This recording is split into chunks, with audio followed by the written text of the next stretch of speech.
Hi friends, welcome to my channel. এই special intensive revision পর্বে আমরা এতটাই ব্যস্ত হয়ে গেছি যে ডিয়ারনেস অ্যালোয়েন্স কবে হবে বা ডিয়ারনেস অ্যালোয়েন্সে কবে তার রেজাল্ট বেরোতে যাচ্ছে বা কবে তার আমি এটাকে রেজাল্টই বলবো, ভারিক না বলে এটাকে আমি রেজাল্টই বলবো। কারণ সেই confederation of state government employee জবে থেকে এটার সঙ্গে জুজে আছি, জুজতে জুজতে এক প্রকার, এবং আমরা যারা ইউটিউবার ভিডিও করতে করতে ডিএ নিয়ে যে কতগুলো ভিডিও করেছি তা বোধ করি আমাদেরও নোটিসের বাইরে। তো এই না, এটাকে আমি রেজাল্ট বলব। এখন এই রেজাল্ট নিয়ে যেহেতু একটা রিজার্ভ অবস্থায় আছি, তার আইনি ব্যাখ্যাটা কী, সবসময় তো আমাদের আইন জানতে হবে। কোনো কথা তো আর এখানে ইমোশান নয়, প্যাশান নয়, অবসেশন নয়, আইনি ব্যাখ্যাটা কী। এই জাজমেন্টের ফাইনাল জাজমেন্টটা বেরোচ্ছে না কেন, আগে আসুন আমরা তার আইনি ব্যাখ্যাটা শুনে নিই, তারপরে যাব যে এটার এর মূল ব্যাখ্যাতে যাব। আইনি ভাষায় কাকে বলে রিজার্ভ জাজমেন্ট? না, a reserve judgment is a legal practice where after a hearing concludes the judge decides to delay delivering the final decision to allow for further careful deliberation and consideration of the case facts. অর্থাৎ সংবিধান পরিষ্কার করে বলেছে যে কোনো শুনানি হয়ে যাওয়ার পরে যে সঙ্গে সঙ্গে জাজমেন্ট দিতে হবে এমন কোনো নিয়ম নেই। যদি জাজেরা মনে করেন যে তিনারা ফার্দার কেয়ারফুল ডেলিবারেশন করবেন, তারা যদি ফার্দার কেয়ারফুল করবেন কনসিডারেশন করতে পারেন। অর্থাৎ যেহেতু এই ডিএ মামলা একটা ট্রাইব্যুনাল থেকে ঘুরে এসছে এবং 6 বারের মধ্যে আমরা 5 বার জিতেছি, আমরা যারা আমরা স্টেট গভর্নমেন্ট এমপ্লয়িজ,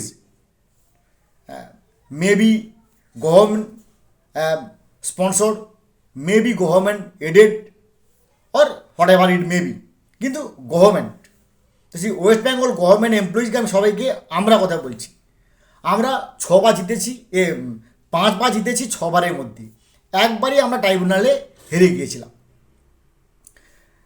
যখন ট্রাইব্যুনাল দ্বিতীয়বার হবে আমরা জিতলাম, তখন সেখান থেকে কি হলো, তার পরবর্তী একটা হাইকোর্টে এলো।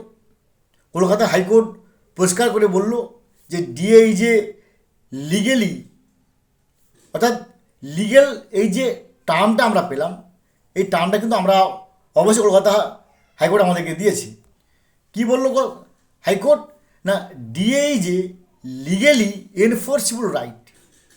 কিন্তু প্রথম থেকেই আমাদের বাসনা ছিল, সুপ্ত বাসনা ছিল যে কবে আমাদেরকে হাইকোর্ট বা সুপ্রিম কোর্ট বলবে ডিএ যে লিগেলি ফান্ডামেন্টাল রাইট। শুধু এই ফান্ডামেন্টাল এই কথাটার জন্য আমরা জীবনপণ লড়াই করছি, শুধুমাত্র একটা ওয়ার্ড পাওয়ার জন্য। যেদিন আমাদেরকে স্বীকৃতি স্ট্যাম্প মেরে দেবে যে ডিএ যে লিগেলি এনফোর্সেবল ফান্ডামেন্টাল রাইট, সেদিন আর আমাদের চিন্তার কোনো কারণ থাকবে না, তখন ডিএ দিতেই হবে।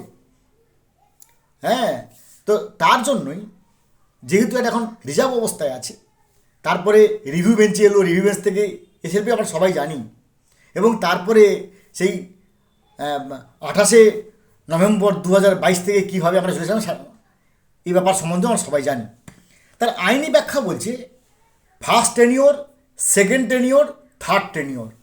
এই রিজার্ভ ডিএ অবস্থা বা যে কোনো রিজার্ভ জাজমেন্টের ক্ষেত্রে 3টে স্টেপ আছে, বা যাকে বলা হচ্ছে 3 টেনিওর্স। কার নাম 3 টেনিওর্স? না, ফার্স্ট টেনিওর হচ্ছে 90 দিন। 90 দিন কোনো জাজের মনে হতে পারে যে ভাই আমি একেবারে ট্রাইব্যুনাল থেকে আজ পর্যন্ত যতগুলো কেস হয়েছে প্রত্যেকটা কেসের রায় জয় হোক বা পরাজয় হোক, প্রত্যেকটা পিটিশনার্স কিংবা ডিফেন্ডেন্টস কিংবা ইনকামবেন্টস কিংবা applicants what ever it may B, সবার পুঙ্খানুপুঙ্খ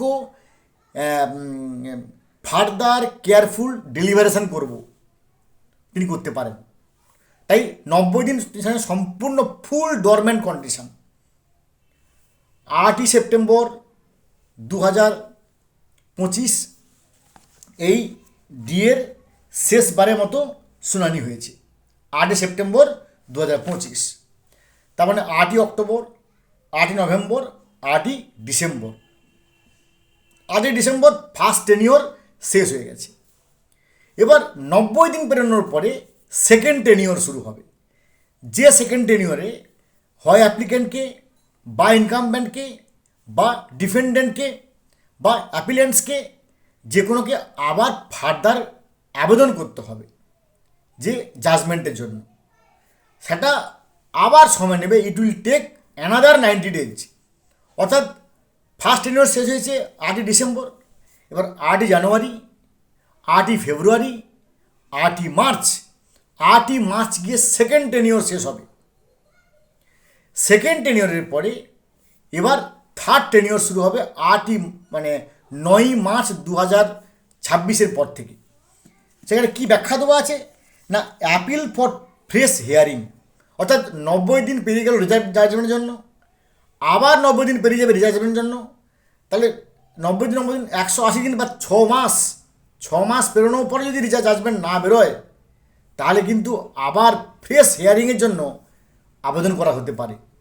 তার মানে একটা ভয়ঙ্কর অশনি সংকেত কিন্তু আমাদের সামনে আবার অপেক্ষা করছে, যে তাহলে কি ফার্স্ট টেনিওর আমাদের অলরেডি ক্রসড, তাহলে সেকেন্ড টেনিওরের পরে কি আমাদেরকে আবার একটা ফ্রেশ হিয়ারিংয়ের জন্য সুপ্রিম কোর্টে উঠবে?